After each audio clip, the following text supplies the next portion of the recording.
Hello everyone, welcome to Fundamentals of Computer. So today we will be talking about chapter number 3, that is computer memory. Okay, so coming on to what is basically a memory. So a memory is just like a human brain. It is used to store the data and instruction. Computer memory is basically the storage space in the computer where data is to be processed and the instructions required for processing are stored.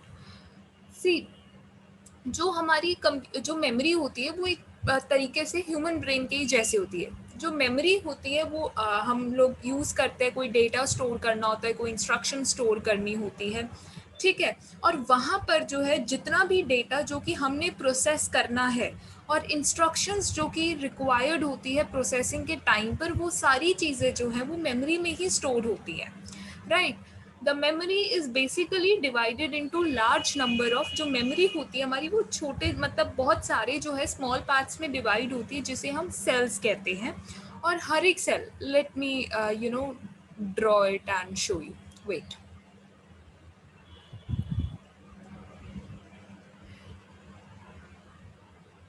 C, basically जो है suppose करो कि ये हमारी एक memory होती, ये हमारी जो है एक स्टोरेज स्पेस है, ठीक है। तो यहाँ पे ये जो स्टोरेज स्पेस होता है हमारा, या जो ये मेमोरी होती है, ये डिवाइड करते हैं बहुत सारे लार्ज नंबर ऑफ पार्ट्स में। काफ़ी सारे जो है हम इसे ऐसे ऐसे जो है पार्ट्स में हम इसे डिवाइड कर देते हैं, ठीक है। मतलब पूरी जो ये स्टोरेज होती है वो ऐसे ऐसे डिवाइड होती है, ठीक है। अब इस वाले एक इसको जो है हम कहते हैं सेल, ठीक है। इसको जो है सेल कहा जाता है। और हर एक लोकेशन, या फिर आप ये कह लो कि हर एक जो सेल होता है उसका एक अपना यूनिक जो होता है ना, वो एड्रेस होता है जो वैरी करता, हर एक, जैसे इस ये है ना, तो इसका भी एक अपना जो है एक कोई भी एड्रेस होगा, ठीक है। इसका भी कोई अपना एक एड्रेस होता है और ये जो एड्रेस होता है वो वैरी करता है 0 से लेके टू द मेमोरी साइज -1। मतलब जो भी इसका मेमोरी का साइज होगा, सपोज जो इस मेमोरी का साइज है एस है, तो ये जो हमारी लोकेशन, जो हमारी ये वैरी यूनिक एड्रेस होता है, ये वैरी करता है 0 से लेकर जो ये S-1 होगा, या S-1 जो होगा उधर तक वैरी करेगा। S-1 इधर हुआ क्या, जो स्टोर मेमोरी का साइज -1। मान लो मेमोरी का साइज कुछ भी हो सकता है, मान लो अब इधर ये हमने इमेजिन कर लिया कि 25 GB है, जो भी होता है, ठीक है। तो ये आप ऐसे कर सकते हो, राइट। और तो यही है कि मेमोरी जो है basically, here it is written only that memory is basically an internal storage area in the computer which is used to store the data and the program, and that can be stored either temporarily भी stored हो सकता है या फिर वो permanently भी stored हो सकता है, ठीक है। Okay, so moving on. देखो, एक और चीज़ होती है जो हमारी मेमोरी होती है ना, वो हम 3 टाइप्स की होती है basically, that is cache memory, primary memory, और वो मेन मेमोरी के हम कहते हैं उसे। And the third category is known as the secondary memory. So first coming on to the cache memory. Cache memory में बेसिकली होता क्या है, it is a very special, it is a special very high speed memory. It is used to speed up and synchronizing with the high speed CPU, right. Cache memory is costlier in comparison to that of the main memory or the disk memory, but it is economical than the CPU registers. Cache memory is something which is an extremely fast memory type that act as a buffer between the RAM and CPU. Okay, देखो ये basically एक intermediate layer, intermediate form के बीच में भी आप इसे कह सकते हो कि एक इंटरमीडिएट उसके बीच में काम करती है। किस इंटरमीडिएट किसके बीच में, बेसिकली रैम और जो है हमारी जो रैम होती है और जो ये अल्ट्रा फास्ट रजिस्टर्स होते हैं उनके बीच में एक तरीके का इंटरमीडिएट फॉर्म होता है, ठीक है। जो डेटा या फिर जो कंटेंट्स होते हैं मेन मेमोरी के, that are used frequently by the CPU, they are stored in the cache memory so that the processor can easily assess that data in a shorter time. जो भी हमारा content हो गया main memory में जो बहुत ज़्यादा फ्रीक्वेंटली यूज्ड होता है, सीपीयू जिस कंटेंट को, मेन मेमोरी के कंटेंट को बहुत ज़्यादा फ्रीक्वेंटली यूज करता है उसे हम कैश मेमोरी में स्टोर करते हैं, सो दैट जो प्रोसेसर है वो इजीली असेस कर सकता है उस डेटा को शॉर्टर अमाउंट ऑफ टाइम से। अदरवाइज उसे अब मेन मेमोरी से जाके लेना पड़ता है, तो इधर जो भी डेटा जो सबसे ज़्यादा कॉमनली यूज्ड होता है, ऑफनली यूज्ड होता है, फ्रीक्वेंटली यूज्ड होता है, उसे हम यहाँ पर स्टोर करते हैं। ठीक है, सो तो इसलिए जो कैश मेमोरी वो हेल्प ही यही करता है कि वो एवरेज टाइम कम कर देता है to access the data from the main memory, right. और you know that cache is a smaller and faster memory which stores copies of the data from frequently used main memory locations, and there are various different independent caches in a CPU which stores the instructions and data, right। ठीक है, अब देखो आप cash की अगर हम performance की बात करते हैं, बेसिकली होता क्या है, जब भी कोई प्रोग्राम को हमने एग्जीक्यूट कराना है and CPU wants to read the data और इंफॉर्मेशन, तो कोई भी मान लो एक प्रोग्राम है वो उसे हमने एग्जीक्यूट कराना और सीपीयू को डेटा या इंस्ट्रक्शंस पढ़ने हैं, तो होता क्या है बेसिकली कि सीपीयू जो है वो फर्स्ट चेक करता है। अगर देखो ऐसा होता है कि अगर प्रोसेसर को कोई भी जो वो लोकेशन है वो अवेलेबल मिल गई कैश में, मतलब वो that is available, that memory location is in cash, तो कैश हिट अकर हो जाता है, ठीक है, और डेटा को कैश से रीड करा जाता है। If the processor does not find the memory location in the cash, तो कैश मिस हम कहते हैं कि कैश मिस अकर्ड हो गया। फॉर अ कैश मिस जो कैश होता है वो एलोकेट करता है एक नई एंट्री को and copies in the data from the main memory, then the request is fulfilled from the content of the cache. So ये यहाँ पर यही मेंशन्ड है कि जो यहाँ पर क्या मेंशन्ड है कि जब भी हमने एक प्रोग्राम को एग्जीक्यूट कराना है और सीपीयू डेटा रीड करना चाहता है, तो क्या होगा, सीपीयू पहले चेक करता है कि क्या मेरा जो मुझे वो रीड कराना है वो अवेलेबल है कैश में। अगर वो अवेलेबल है कैश में तो इट इज़ फाइन, अगर वो नहीं है अवेलेबल कैश में तो वो रीड करता है, सीपीयू कहाँ से रीड करता है उसे वो फिर मेन मेमोरी से रीड करता है, राइट। और when the same piece of data और इन्फॉर्मेशन इज नीडेड अगेन, जब उसी पीस वही डेटा दोबारा चाहिए, मतलब मान लो अगर वो मेन मेमोरी में पहले नहीं था तो अब तो हमने उसे डाल दिया, ठीक है, कैश में अब वो आ जाती है। तो अब अगर वो दोबारा उसी डेटा इंस्ट्रक्शंस को जो है वो दोबारा ज़रूरत पड़ गई, तो उसे हम सीपीयू से कहाँ से रीड करता है, सीपीयू से फिर जो है वो कैश मेमोरी से जो है उसे रीड करता है। I hope it is clear, right. Okay, so moving to the next one, just wait. Okay, तो इसके बाद हम बात करते हैं प्राइमरी मेमोरी की। प्राइमरी मेमोरी का बेसिकली एक मेन फीचर होता ही यही है कि ये डायरेक्टली असेस्ड होती है बाय द सीपीयू, ठीक है, इसे जो है ये डायरेक्टली जो है सीपीयू असेस करता है, ठीक है। सो इसलिए अब डायरेक्टली असेस्ड है सीपीयू से, तो so this is the reason that it is fastest memory available, ठीक है। And each word is it is volatile also, that volatile है। वोलाटाइल का मतलब क्या है कि कंटेंट जो है वो लॉस्ट हो जाता है अगर हम एक बारी जो है वो इसे पावर स्विच ऑफ हो जाती है, right. As primary memory is expensive, technologies are developed to optimize its use. Okay, basically अब जो है there are broad types of primary memory available. So पहले अब हम बात करते हैं random RAM के बारे में। RAM के बारे में हम बात करते हैं जिसे हम random access memory भी कहते हैं, right? So RAM stands for the random access memory.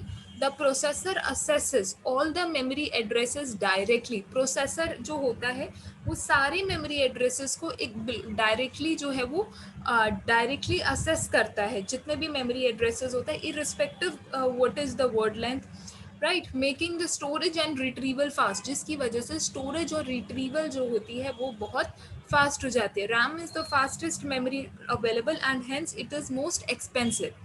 These two factors imply that RAM is available in a very small quantities. ये जो दो factors हैं कि fastest memory भी और expensive बहुत ज़्यादा है, इसकी वजह से जो RAM है वो small sizes में ही available होती है, right? तो यहाँ पर इसमें यही मेंशन्ड है कि वोलाटाइल स्टोरेज एरिया मैंने अभी बताया आपको कि डेटा जो है हमारा टेम्परेरीली स्टोर्ड होता है, मतलब अगर एक बार ही हमारी जो है लाइट या पावर स्विच ऑफ हो गई तो वो डेटा रिटेन नहीं रहता है, राइट।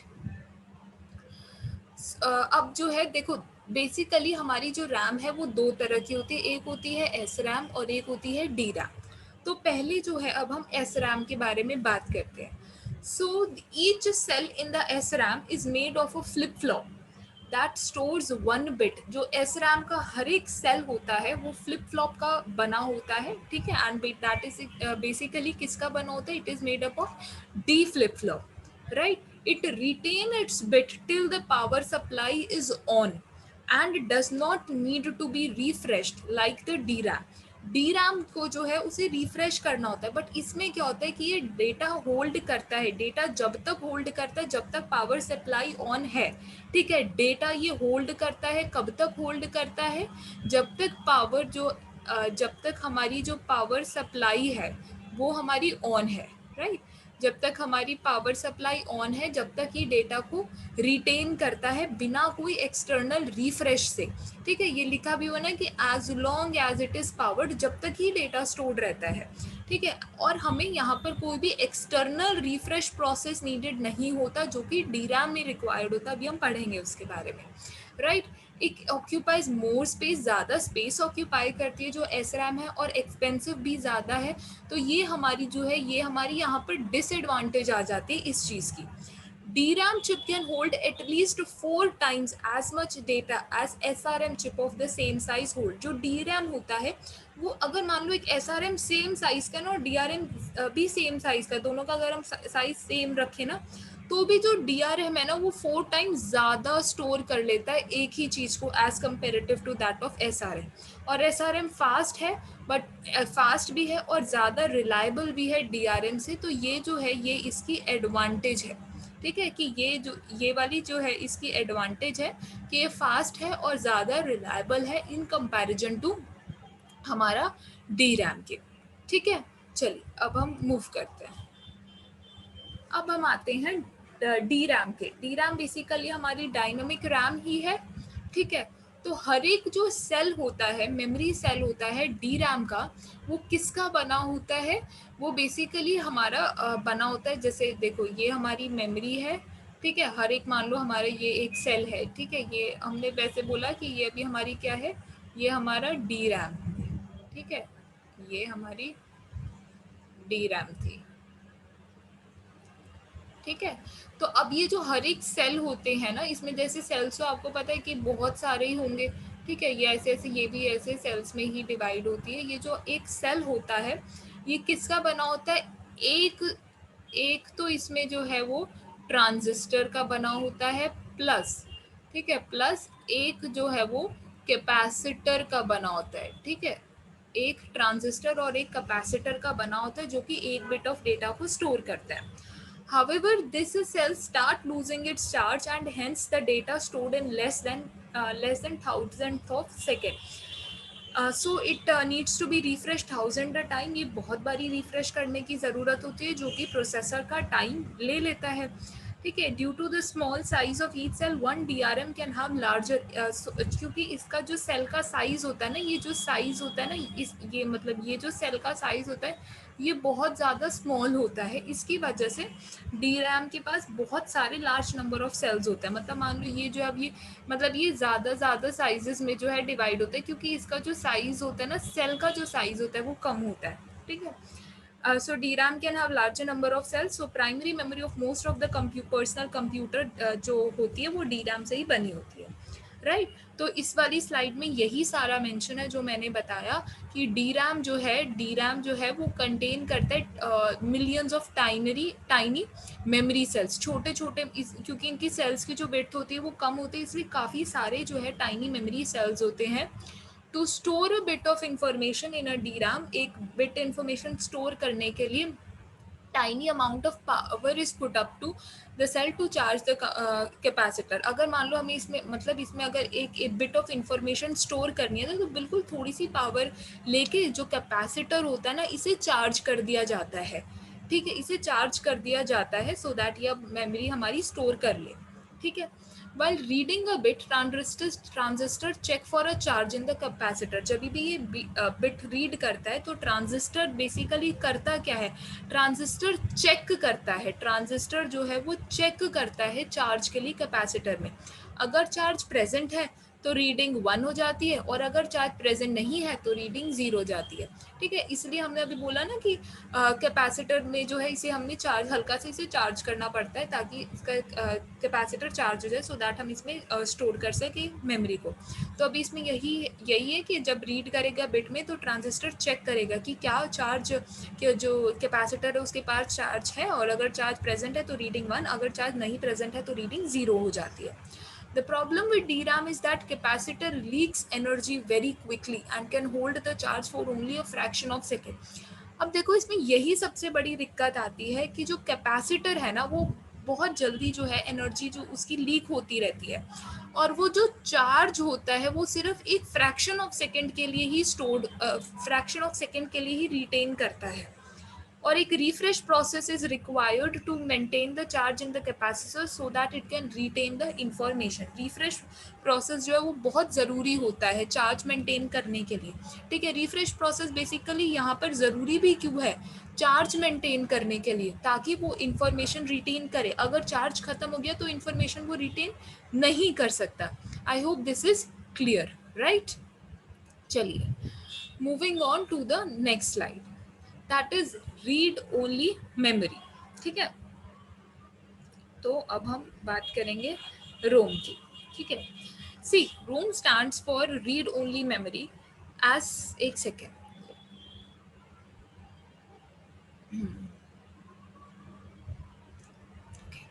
रोम जो है वो स्टैंड करता है रीड ओनली मेमोरी से। As the name suggest, ROM can only read, मतलब देखो इसमें रोम में नाम में ही लिखा है read only memory, read only मतलब नाम से ही पता चल रहा है कि ये सिर्फ रीड कर सकता है। Can only be read by the processor, सिर्फ इसे प्रोसेसर ही रेड कर सकता है। New data can not be written into the ROM, कोई इसमें हम राइट नहीं कर सकते किसी भी नए डेटा को, ठीक है। Now the data to be stored in the ROM is written during the manufacturing phase itself. जो भी डेटा हमने रोम में स्टोर करना है वो मैन्युफैक्चरिंग के टाइम पर ही राइट करा जाता है। They contain data that does not need to be altered, like booting sequence of a computer और एल्गोरिथमिक टेबल्स। उसमें वही स्टोर होता है जिसे हमें चेंज नहीं करना पड़ता, ठीक, जिसे चेंज करना नहीं होता। ROM is a slower and hence cheaper than RAM.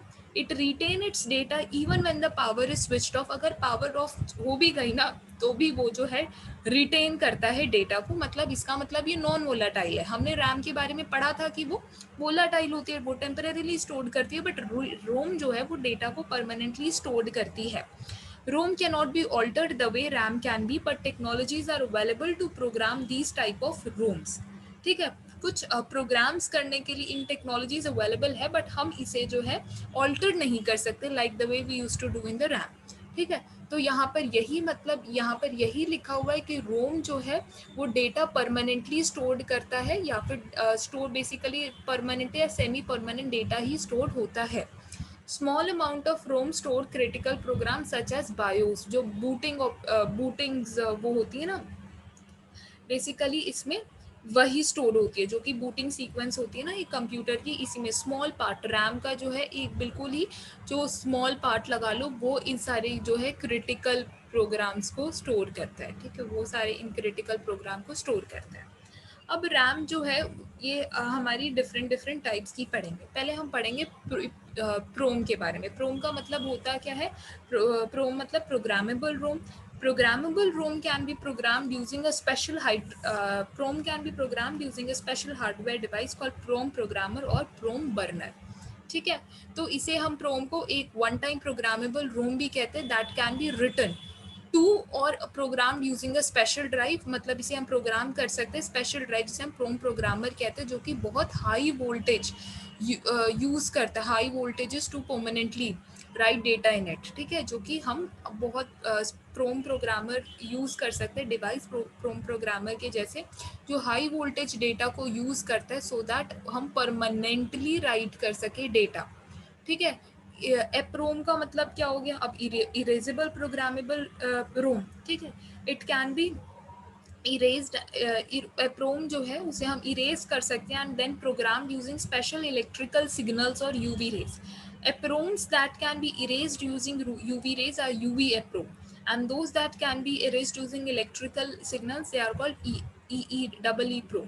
ठीक है, so it is basically a type of ROM that can be erased and reprogram. ये बेसिकली एक रोम का ही टाइप है जिसे हम इरेज कर सकते हैं और दोबारा रीप्रोग्राम्ड कर सकते हैं by exposing the chip to UV light. ठीक है, यूवी लाइट से एक्सपोज करके, इस केस में हम क्या कहते हैं, इस केस में जो है जब हम इसे कहते हैं यूवी एप्रोम. ठीक है, जब इसमें ना जब यूवी रेज से एक्सपोज करके जब हम बनाते हैं, I am not able to write clearly, so I guess you people will understand it, right. तो जब भी यूवी लाइट की यूवी लाइट से एक्सपोज करा जाता है, इरेज करा, यूवी रेज यूज करके इरेज करा जाता है डेटा को, तो उस टाइम हम यूवी एप्रोम जो है इस चीज को कहते हैं. ठीक है, और ई प्रोम का मतलब क्या है, जब हम उसे कंटेंट को जो है इलेक्ट्रिक रेज, हमने कुछ इलेक्ट्रिकल सिग्नल्स यूज करें, ठीक है, और फिर उसे री रिटर्न करा गया, तो हम इसे ई प्रोम कहते हैं. ठीक है, I guess E PROM would be correct, right. चलिए नेक्स्ट स्लाइड की बात करते हैं. फिर हमारा आता है सेकेंडरी स्टोरेज डिवाइसेस. ठीक है, देखो पहले बेसिकली सेकेंडरी मेमोरी होती है क्या, हम कुछ सेकेंडरी मेमोरी की कैरेक्टरिस्टिक्स के बारे में बात करते हैं जो कि प्राइमरी मेमोरी से उसे थोड़ा सा डिस्टिंग्विश करती है. तो पहली चीज़ नॉन वोलाटाइल है, दैट इज डेटा रिट्रेन होगा when data power is switched off, large capacities to the tune data, और चीपर होता है in comparison to primary memory. ठीक है, अब हम बात करते हैं मैग्नेटिक टेप्स की. तो मैग्नेटिक टेप्स जो है बेसिकली मास स्टोरेज डिवाइसेस होता है which is capable of backing up and retaining the large amount of data. Large volume इसके पास केपेबल होता है. ये magnetic tape basically mass storage devices ही होते हैं जो कि काफ़ी जो ह्यूज अमाउंट ऑफ डेटा या लार्ज वॉल्यूम ऑफ डेटा को बैकअप करने और रिटेन करने की कैपेसिटी रखते हैं. They are used as sequential access secondary storage devices. इन्हें हम सीक्वेंशियल असेस स्टोरेज डिवाइसेस के जैसे भी यूज़ करते हैं, राइट. और स्टोरेज कैपेसिटी का निकालने का तरीका क्या होता है, अगर हमें स्टोरेज कैपेसिटी निकालनी है तो data recording, product of data recording density multiplied by the length of the tape, right. So magnetic tape में होता क्या है, only one side of the ribbon is used for storing the data. It is a sequential memory which contains thin plastic ribbon to store the data and coated by magnetic oxide. Data read या right जो speed होती है वो slow होती है sequential assess की वजह से ही. It is highly reliable which requires magnetic tape drive writing and reading the data. ठीक है, तो यही हमने पढ़ा, डेटा रिकॉर्डेड होता है, रिकॉर्ड करा जाता है नॉन मैग्नेटाइज्ड और मैग्नेटाइज्ड स्पॉट्स के फॉर्म में. ठीक है, टाइनी नॉन मैग्नेटाइज्ड और नॉन मैग्नेटाइज्ड स्पॉट्स की वजह से data is stored in terms of record which it individual record separated by a gap known as inter record gap. When record are short, they may be grouped to form. तब record short होते हैं तो उन्हें हम group कर दिया जाता है सो दैट ये ब्लॉक्स बना ले. इसकी एडवांटेजेस क्या होती है कि ये चीप होते हैं, that is low cost memories. ठीक है, compact in size, light in weight, weight में भी हल्की होते हैं, ज़्यादा बल्कि नहीं होते, और large amount of data store कर लेते हैं और पावर भी कम यूज़ करते हैं. ठीक है, और इसकी डिसएडवांटेज क्या है, एक तो सबसे बड़ी इसकी डिसएडवांटेज यही है कि ये स्लो है. That can be use sequentially easily susceptible to degradation using heat. ये मतलब इसकी ईजिली ससेप्टेबल होता है डिग्रेडेशन के लिए. ये सबसे बड़ी जो है वो दिक्कत खड़ी कर देता है क्योंकि हीट ह्यूमिडिटी वगैरह हो गई तो इसकी वजह से हमें दिक्कत हो जाती है. डिग्रेडेशन में इसकी थोड़ी इशू होता है. अब हम बात करते हैं फ्लॉपी डिस्क की. बेसिकली देखो फ्लॉपी डिस्क है क्या. फ्लॉपी डिस्क एक टाइप ऑफ स्टोरेज मीडिया है that read the data storage information, also known as floppy diskette, floppy or floppy disk, that is used to store electronic data like a computer file. It was extremely expensive as it was one of the first type of hardware storage created in 1967 by IBM which could read or write in a portable device.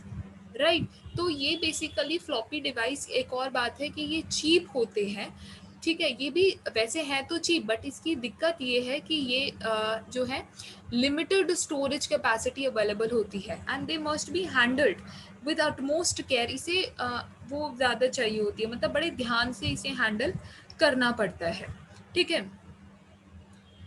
और blank floppy disk has a pattern of magnetize track each broken into a, एक जो blank अगर आप floppy disk देखोगे तो उसको कोई एक मैग्नेटाइज ट्रैक्स का पैटर्न होता है और जिसे हर एक उसे सेक्टर्स में डिवाइडेड होता है। स्टोरेज कैपेसिटी की अगर हम बात करते हैं तो जितनी भी 3.5 इंच फ्लॉपी डिस्क होती है वो डबल साइडेड होती है, उनके पास 80 सेक्टर्स होते हैं, 18 सेक्टर्स पर ट्रैक होते हैं एंड 512 बाइट पर सेक्टर्स जो है वो इंफॉर्मेशन जो है वो 512 बाइट पर सेक्टर वो स्टोर कर सकते हैं। इसलिए इनकी स्टोरेज कैपेसिटी हम कैसे निकालेंगे, 2 यहाँ पर कैसे आया, 2 क्योंकि डबल साइडेड है, 80 हमारा सेक्टर्स मल्टीप्लाई करा है हमने किससे, 18 हमारा ये के सेक्टर्स पर ट्रैक ये वाली चीज़, और 512 बाइट प्लस ये यहाँ से आ गया। तो अगर इनका हम प्रोडक्ट करेंगे तो हमारा आया 1.44 MB जो है वो इसकी स्टोरेज कैपेसिटी आ जाएगी,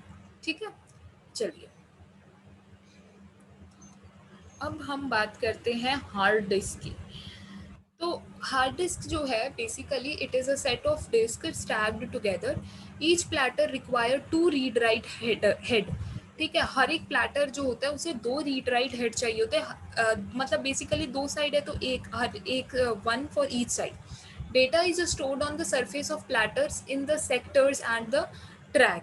डेटा कहाँ पर स्टोर्ड होता है, surface of the plate sectors या जो ट्रैक्स होते हैं वहाँ पर स्टोर्ड होता है। हर एक प्लेटर के पास सेम नंबर ऑफ ट्रैक्स होते हैं। A cylinder is vertically formed by tracks. The performance of a hard disk depend on its access time. जो हार्ड डिस्क की परफॉर्मेंस होते हैं वो access टाइम पर डिपेंड करती है। access टाइम का मतलब क्या होता है, access टाइम का मतलब है टाइम कितना रिक्वायर होगा टू रीड या राइट, डिस्क पर रीड या राइट करने के लिए कितना टाइम रिक्वायर्ड होगा, ठीक है। बेसिकली हमारा access टाइम यही है, ठीक है। तो एक और बार मैं बता देती हूँ, एक्सेस टाइम हमारा होता है क्या है, टाइम जो कि रिक्वायर्ड है टू रीड या write on the disk. Access time combination होता है 3 कंपोनेंट्स का। पहले हम बात करेंगे सीक टाइम की। सीक टाइम बेसिकली है क्या, time to position the read write head over the appropriate cylinder. कितना टाइम चाहिए हमें कि रीड राइट हेड को हम पोजीशन कर दे ओवर द अप्रोप्रिएट सिलेंडर। उसके बारे में हम उसके बाद हम बात करते हैं रोटेशनल डिले।